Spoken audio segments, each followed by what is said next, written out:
Hey guys, welcome to the weekly wrap up. Hopefully some of you actually missed me last week since I did not do a video. I actually was on vacation in a nice, bright, sunny, tropical place with lots of vitamin D.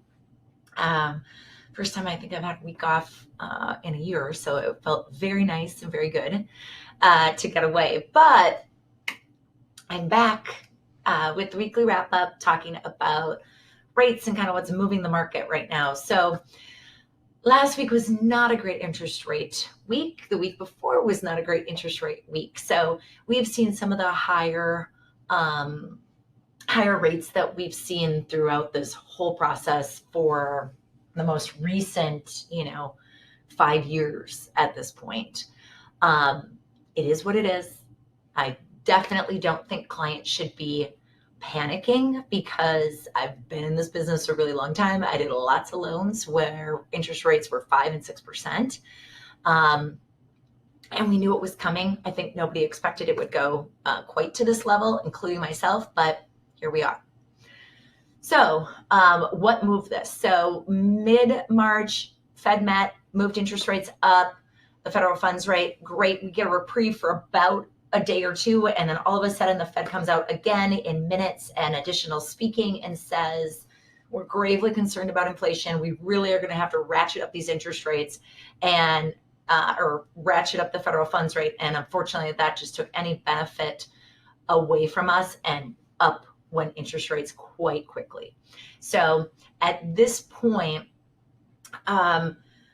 we are seeing interest rates about high 4s on 30-year fixed with no ridge, no discount, low to mid 4s on 15 years.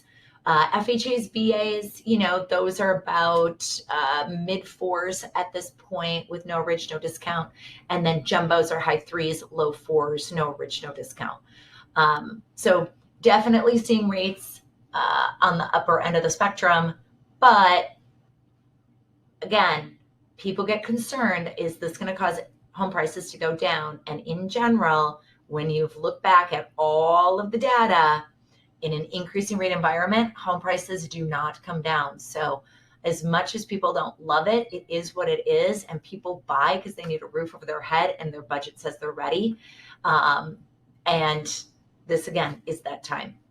One other piece of interesting info that's coming up, and we've had this a couple of times in the last 2 weeks, is a new kind of appraisal that we are seeing come to the marketplace. And it is called a hybrid appraisal. It is where an appraiser is maybe from outside the city or outside of the state, and they have a licensed agent go in and kind of video the property.